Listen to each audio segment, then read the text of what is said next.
উনজুরু ইলা মান হুয়া আসফালা মিনকুম, তুমি লক্ষ্য করবে তোমরা লক্ষ্য করবে তোমাদের থেকে যে নিচে আছে তার দিকে। কন্যা সুবহানাল্লাহ। ওয়ালা তানজুরু মান হুয়া ফাওকাকুম ইলা মান হুয়া ফাওকাকুম, তোমাদের উপরে যারা আছে তাদের দিকে তোমরা তাকাবে না, তোমাদের নিচে যারা আছে তাদের দিকে তুমি কি করবে? তাকাবে। আল্লাহ তাআলা আমাকে মুমিন বানিয়েছেন, আমাকে মুসলিম বানিয়েছেন। কত মানুষকে আল্লাহ মুমিন বানান নাই, মুসলিম বানান নাই। হিন্দু বানিয়েছেন, বৌদ্ধ বানিয়েছেন, খ্রিস্টান বানিয়েছেন, নাস্তিক বানিয়েছেন। আল্লাহ সুবহানাহু ওয়া তাআলা আমাকে মুমিন বানিয়েছেন, আমাকে মুসলিম বানিয়েছেন। তার থেকে আল্লাহ তাআলা আমাকে ভালো রাখছেন। কন্যা সুবহানাল্লাহ। এই ভালোর কোনো সীমা আছে? জোরে কোন, এই ভালোর সীমা আছে? আমাকে আল্লাহ হিন্দু বানালে পারতেন কিনা? বৌদ্ধ বানালে পারতেন কিনা? খ্রিস্টান বানালে পারতেন কিনা? কিন্তু হিন্দু, বৌদ্ধ, খ্রিস্টান ও মুসলিম না বানিয়ে আল্লাহ সুবহানাহু ওয়া তাআলা আমাকে মুসলিম বানিয়েছেন এবং মুমিন বানিয়েছেন। আমাকে আল্লাহ তাআলা অনেক অনেক সীমাহীন ভালো আমাকে রেখেছেন। বলেন না সুবহানাল্লাহ। আবার মুসলিম, কিন্তু সে গাঞ্জা খায়, সে মদ খায়, সে চুরি করে, সে ডাকাতি করে, সে আপনার সন্ত্রাসী করে, সে সুদ খায়, সে ঘুষ খায়, সে দুর্নীতি করে, সে নামাজ পড়ে না। কিন্তু আল্লাহ তাআলা আমাকে মুসলিম তো বানিয়েছেনই, মুমিন তো বানিয়েছেনই। আমাকে 5 ওয়াক্ত নামাজ পড়ার তৌফিক আল্লাহ আমারে দিয়েছেন। বলেন না সুবহানাল্লাহ। আমি সুদ খাই না, আমি ঘুষ খাই না, আমি দুর্নীতি করি না, আমি চুরি করি না, আমি আমি আমি অবৈধ উপার্জন করি না। হ্যাঁ, আল্লাহ আমাকে ওদের থেকে অনেক ভালো রাখছেন। কন্যা সুবহানাল্লাহ। ওদের থেকে আমাকে আল্লাহ কি রাখছেন? ভালো রাখছেন। আমাকে আল্লাহ তাআলা কি করতে পারতেন? ওই যে ভণ্ড বানাতে পারতেন, ভণ্ড বেশরা বানাতে পারতেন, অথবা নেক সুরতের ভণ্ড বানাতে পারতেন। দেখতে একদম ফেরেশতা, পাগড়ি বাবরি, লম্বা পাঞ্জাবি, কিন্তু আকীদা অত্যন্ত পচা দুর্গন্ধ। এরকম লোক আছে কিনা বাংলাদেশে? নিজেদেরকে দাবি করে আমরা আহলে হক, নিজেদের হক কানি দাবি করে, কিন্তু আকীদা অত্যন্ত জঘন্য। এরকম লোক আছে কিনা? এরকম লোক আছে। কিন্তু আল্লাহ তাআলা আমাদেরকে একটা হক্কানি সিলসিলার সাথে সম্পৃক্ত করেছেন, ফুরফুরা সিলসিলা, কোরআন সুন্নাহ সিলসিলার সাথে সম্পৃক্ত করেছেন।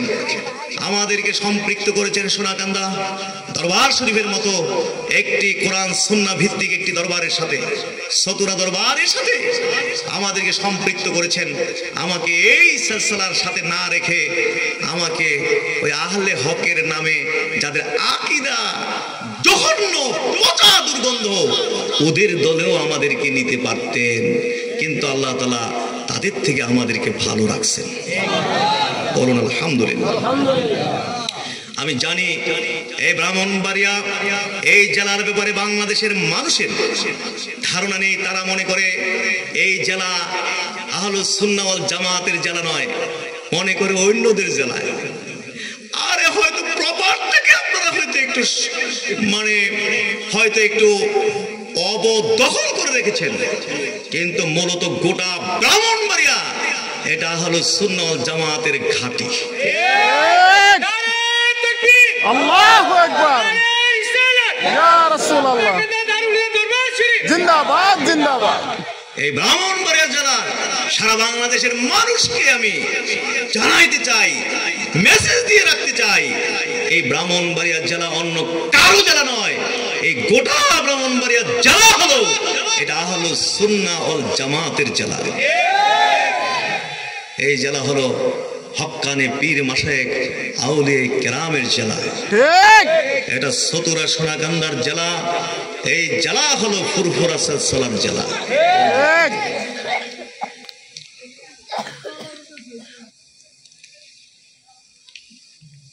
হাজরিন, আল্লাহ তাআলা তাদের থেকে আমাদেরকে ভালো রেখেছেন। আল্লাহ রাসূল বলেছেন, তোমাদের থেকে যে নিচে আছে তার দিকে লক্ষ্য রাখো। আল্লাহ তাদের থেকে তো আমাকে ভালো রাখছে। ফিলিস্তিনের মুসলমান ভাই বোনদের 1 সেকেন্ডের জন্য কোনো নিরাপত্তার ব্যবস্থা নেই। 1 সেকেন্ডের সেখানে কোনো নিরাপত্তার ব্যবস্থা নেই।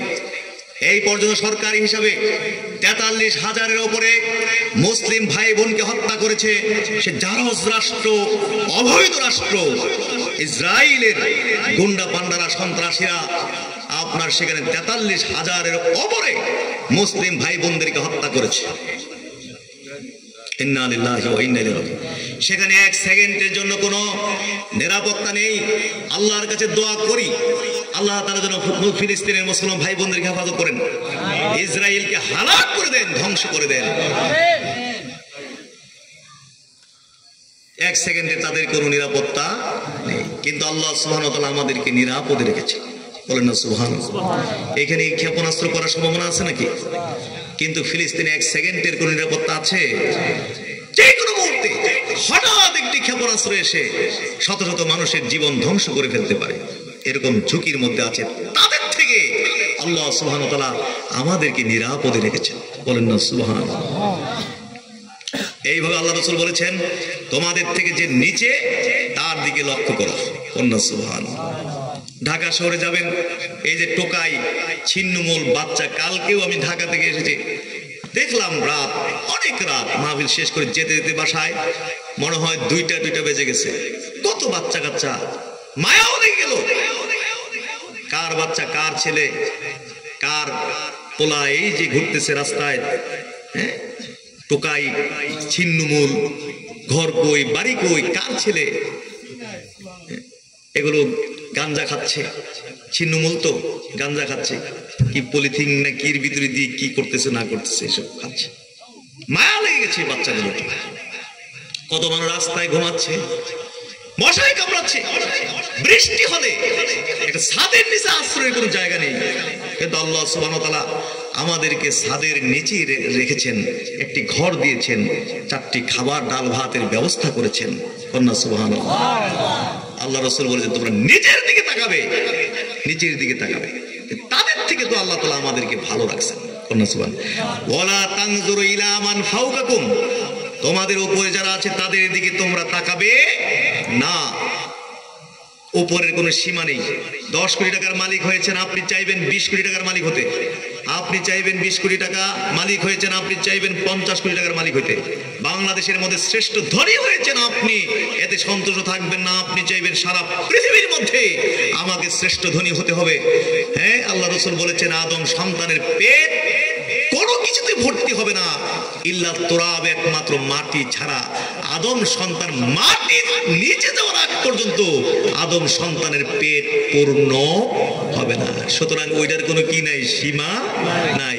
আমি খাইছি না, পাইছি না, দিছে না, আমার আরো চাই, আরো খাই, এই যে চাওয়া চাওয়া, পাওয়া পাওয়া, খাইছি না আরো খেতে হবে, এই যে যন্ত্রণা, এর থেকে বড় যন্ত্রণা আর কিছু হইতে পারে না। এই জন্য এটাকে কানাত বলা হয়। তরিকতের ভাষায় কি বলা হয়? কানাত বলা হয়। আজকে কি করে আলেম যদি হয়ে থাকে, কি করে তরিকতকে অস্বীকার করতে পারে? আমি কোন ভাষায় তাদের কি বলবো, আমার ভাষা জানা নেই। তরিকত তাসাউফকে কি করে অস্বীকার করতে পারে? এই যে কানাত, এটাকে কানাত বলা হয়। এরকম সূক্ষ্ম সূক্ষ্ম যে বিষয়গুলো আছে, এই সবগুলোকে একত্রিত করে যে সাবজেক্ট তৈরি করা হয়েছে, এটাকেই তো তরিকতের ভাষায় বা পীর মাশায়েখ সুফিয়ানে কেরামের ভাষায় এটাকে বলা হয় তরিকত তাসাউফ। বলেন না সুবহানাল্লাহ। আর কোরআনের ভাষায়, হাদিসের ভাষায় এটাকে তাজকিয়া বলা হয়, এটাকে ইহসান বলা হয়। এগুলো ছাড়া তো আল্লাহর দরবারে কোনো ইবাদত কবুল হবে না। তরিকত তাসাউফ ছাড়া কোনোদিন কোনো ইবাদত আল্লাহর দরবারে কবুল হবে না। শয়তানের ইলম কম ছিল না, আমল কম ছিল না, কিন্তু শয়তানের কি ছিল না? তরিকত তাসাউফ ছিল না, তার তাজকিয়াতুন নফস ছিল না। এই জন্য সব আমল ইলম কি হয়ে গেছে? ধ্বংস হয়ে গেছে, বরবাদ হয়ে গেছে। এই জন্য হাজরিন, আমরা নিচের দিকে তাকিয়ে, আমরা নিচের দিকে তাকাবো। আমাদের নিচে যারা আছে তাদের থেকে আল্লাহ তাআলা আমাদেরকে অনেক ভালো রেখেছেন, এবং এইগুলো পেয়ে আল্লাহর শুকরিয়া আদায় করতে থাকবো। সুবহানাল্লাহ। কি করতে থাকবো? শুকরিয়া আদায় করতে থাকবো। আল্লাহ রসুলের তিনি তো কিছুই ছিল না, তিনি কিছুই ছিল না, অথচ তিনি চাইলে তিনি কোনো অভাব ছিল না। কন্যা সুবহানাল্লাহ। আল্লাহ রসুলকে আল্লাহ রসুল নিজে বলেছেন যে আরাদা আলাইয়া রব্বি, আমার রব আমাকে প্রস্তাব করলেন লিয়া জাআলা লি বাদহা মাক্কাতা যাহাবান, যে গোটা বাধা মক্কার যে বাধা নগরী রয়েছে, এই শহর রয়েছে, সেই শহরটাকে আমি স্বর্ণ করে দিব। কন্যা সুবহানাল্লাহ। আল্লাহ রসুল বললেন যে কুলতু লা ইয়া রব, আল্লাহ রসুল বলেন না না আমি আল্লাহ রসুল এটা আমার প্রয়োজন নেই, আমি চাই না এটা। আমরা যদি এই প্রস্তাব পাইতাম, আরে এত বড় শহর বাধা, আমি গিয়েছি সেই বাধা শহর, বাধা গোরেশ বলা হয়, বাধা কোরাইশ মনে শব্দটা, তারা তো কাফের গাইন বলে মনে গোরেশ। আমার ফুফুর বাসা সেখানে এবং অনেক ভিআইপি পার্সনদের এরিয়া হয়েছে সেখানে। আল্লাহ রসুলকে প্রস্তাব করেছেন আরাদা আলাইয়া রব্বি, আমার রব আমাকে প্রস্তাব করেছেন লিয়া জাআলা লি বাধা মক্কা, তিনি আমাকে বাধা মক্কাকে করে দিবেন জাহাবান, স্বর্ণ। কন্যা সুবহানাল্লাহ। কুলতু লা ইয়া রাসূলুল্লাহ, আমি বললাম প্রয়োজন নেই হে আল্লাহ রাসূল। আমরা পাইলে তো মনে হয় এটা হাতছাড়া করতাম না, কি বলেন? এটা দূরের কথা, 10 টাকার লোভী তো আমরা সহ্য করতে পারি না, আর স্বর্ণ বানাই দিবেন? প্রয়োজন নেই আল্লাহ, প্রয়োজন নেই হে রব, এটা আমার প্রয়োজন নেই। আমি একদিন, হ্যাঁ একদিন আমি মানে আসবাউ ইয়াওমান ওয়া আজু ইয়াওমান, একদিন আমি তৃপ্তি সহকারে খাবো, আর একদিন আমি মানে অভুক্ত থাকবো, অভুক্ত থাকবো, ক্ষুধার মধ্যে থাকবো। যেদিন আমি তৃপ্তি সহকারে খাবো, তখন আপনার কাছে আমি বিনীতভাবে প্রার্থনা করব এবং আপনাকে আমি বেশি করে স্মরণ করব। আর যেদিন আমি তৃপ্তি সহকারে খাবো, সেদিন আমি আপনার শুকরিয়া আদায় করবো, আপনার প্রশংসা করতে থাকবো। আর যেদিন আমি অভুক্ত থাকবো, সেদিন আমি বিনয়ের সাথে আপনার কাছে আমি প্রার্থনা করতে থাকবো, আর আপনাকে আমি স্মরণ করতে থাকবো। কন্যা জোরে সুবহানাল্লাহ, আরো জোরে সুবহানাল্লাহ। দাওয়াতি কাজ করে নবী ক্ষুধার্ত হয়ে যেতেন, ঘরে গিয়ে আম্মাজানদেরকে বলতেন হাল ইনদাকুম তাআমুন, তোমাদের কাছে কোনো খাবার আছে? যেমন আমরা মাহফিলে ওঠার আগে খাইয়া উঠি, আবার ওয়াজ নসিহত করে নাইমেও আমাদের ক্ষুধা টোধা লেগে যায়, এই জন্য গাড়িতে কিছু হালকা খাবার দাবার রাখি, বাড়ি গিয়েও বলি যে বক্তব্য রেখে অতনা ক্লান্ত হয়ে গেছি, ক্ষুধার্ত হয়ে গেছি, ঘরে কিছু আছে কিনা। বলেন না সুবহানাল্লাহ। আল্লাহ রাসূল দাওয়াতি কাজ করে ক্ষুধার্ত অবস্থায় ঘরে ফিরে আম্মা জানদেরকে জিজ্ঞেস করলেন হালিং দেখুন তাম, তোমাদের কাছে কোনো খাবার আছে? আমি তো ক্ষুধার্ত, দাওয়াতি কাজ করতে করতে ক্ষুধা লেগে গেছে, আছে কোনো খাবার? আম্মা জানরা বলতেন লা ইয়া রাসূলুল্লাহ, না নেই আল্লাহ রাসূল, কোনো খাবার নেই। চিন্তা করে দেখুন, রহমাতুল লিল আলামিনের ঘরে খাবার নেই। চিরিকে আল্লাহ চেয়েছিলেন বাধা মক্কাকে স্বর্ণ করে দিতে। ঘরে খাবার নেই, আল্লাহ রাসূল বললেন তাহলে আমি রোজার নিয়ত করে ফেললাম। আরো জোরে বলুন সুবহানাল্লাহ। হাজরিন, সুতরাং আমাদেরকে হালাল পন্থায় আমাদেরকে যেতে হবে, হারাম থেকে আমাদেরকে বিরত থাকতে হবে। ইসলামে আপনি ধনী হতে পারবেন, হযরত ওসমান রাদিয়াল্লাহু তাআলা অনেক বড় ধনী ছিলেন, সেই সুযোগ আছে, কিন্তু সেটা কোন পন্থায় হতে হবে? হালাল পন্থায় হতে হবে। জোরে বলুন আলহামদুলিল্লাহ, আরো জোরে বলুন আলহামদুলিল্লাহ। কোন পন্থায়? হালাল পন্থায়। একটু শোনাই ফেলি। হাসান রাদিয়াল্লাহু তাআলা ছোট বাচ্চা, নবীর